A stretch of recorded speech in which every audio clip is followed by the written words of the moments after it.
Apesar de grande produtor, o Brasil depende de outros países para tratar o solo com fertilizantes. Cerca de 70% dos insumos usados na agricultura vem do exterior e a Rússia é o principal fornecedor.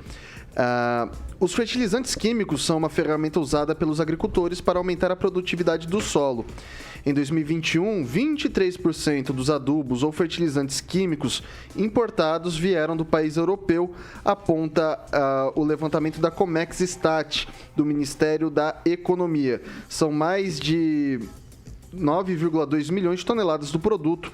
Ao todo, os produtores brasileiros compram 41,6 milhões de toneladas, somando 15,1 bilhões de dólares. De acordo com os dados do Itaú BBA, considerando as matérias-primas para os fertilizantes do total comprado pelo Brasil, vieram da Rússia.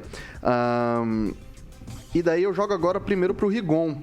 Se você fizer essa conta, 70% é importado, quer dizer que 30% não precisa ser importado.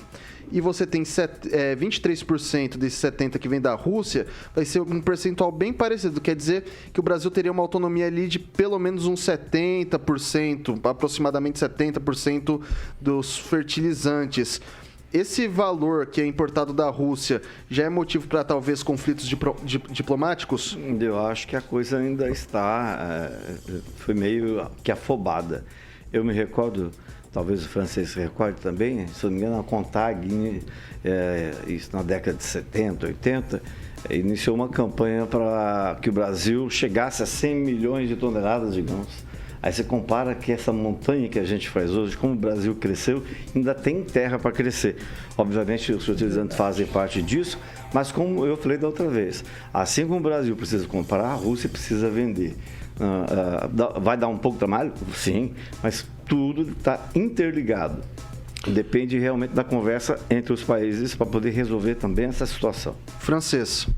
Diz que o Brasil tem base produtos de fertilizantes, mas eles estão sob terras índias e você não pode mexer nem com a colher lá, o negócio pega.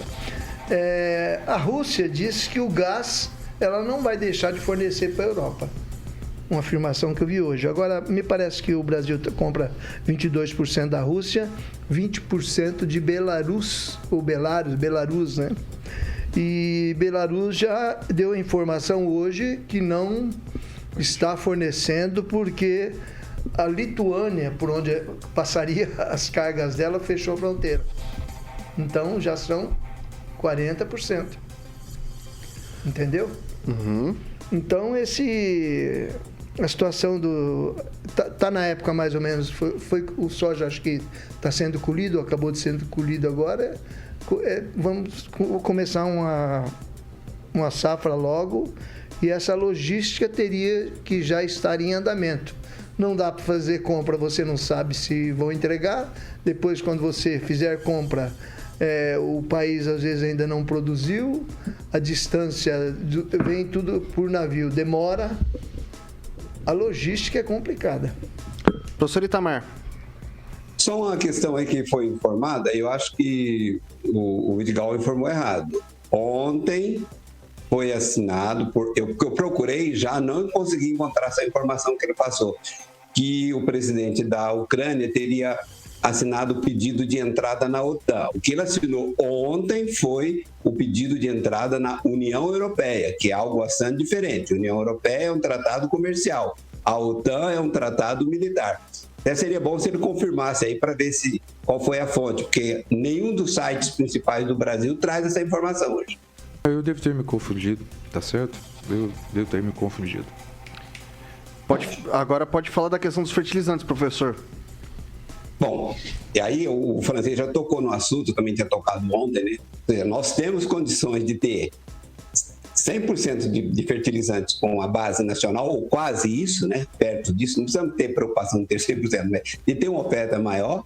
E não se faz isso por quê? Porque o judiciário não deixa, porque as ONGs não deixam, porque, enfim, o parlamento é frágil, né? Está todo mundo querendo proteger o sapinho e vamos lá, enquanto isso estamos importando fertilizantes, ou seja, matéria-prima dos fertilizantes que nós poderíamos ter produzido aqui.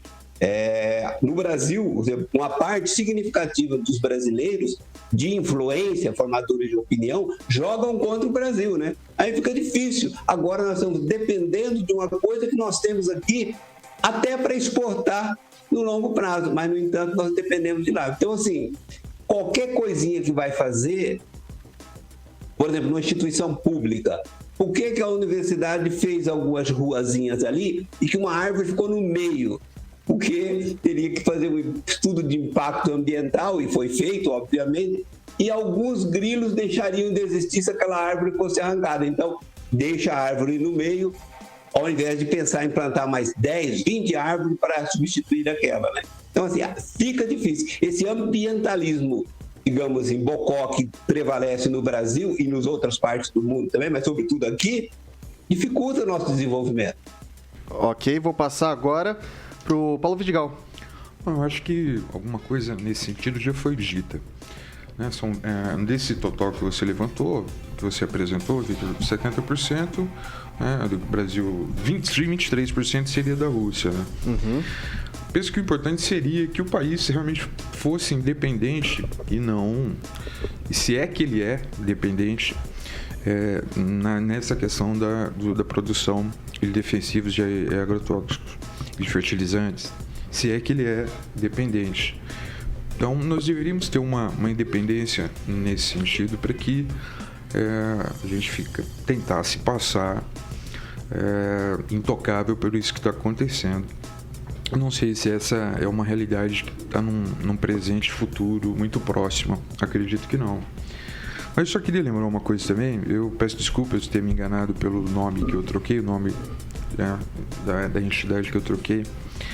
Mas como eu disse na primeira fala hoje do dia, as coisas são... Esse conflito, essa invasão, ela é muito complexa. Não há nenhuma justificativa que qualquer pessoa decente possa apresentar para justificar essa invasão da Rússia. Não há. Não há. Eu não seria capaz disso. Qualquer pessoa decente não pode apresentar isso.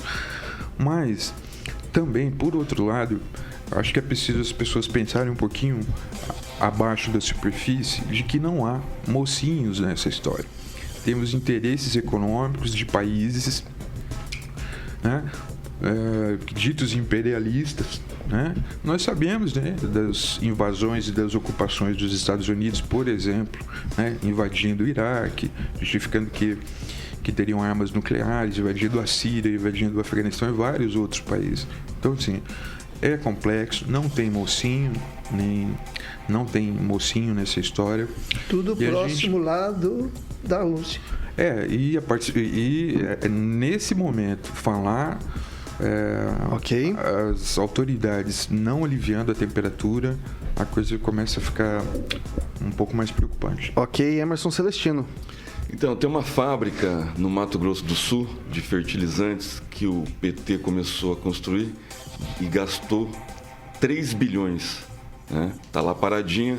E aí o presidente Bolsonaro está tentando retomar, né, juntamente com a Rússia, e ele revelou isso, né, durante a conversa que ele teve com o Putin lá na Rússia, né? Não foi pelo telefone, como o Maduro fez ontem, para retomar a tecnologia, né, porque é tecnologia russa, e o potássio, né, que está em terras indígenas. 80% do potássio está em terras indígenas. Então precisa do Congresso, do STF, deliberar a respeito disso, né? Para liberar o potássio de alguma forma, para que essa fábrica realmente saia, né, dos 3 bilhões e comece a produzir, para o Brasil ter um pouco de autonomia nesses casos, né? Agora fica lá parado lá na fronteira e não pode vir insumos para o Brasil. E aí começa a prejudicar a produção de alimentos, né? O PIB de 26% do agronegócio, né? Então, assim, pode prejudicar lá na frente, lá na ponta da linha, a economia brasileira. Então, acho que essa retomada dessa fábrica seria essencial. E aí cabe um entendimento do STF, Congresso, para liberar um pouco desse potássio que está em terras indígenas.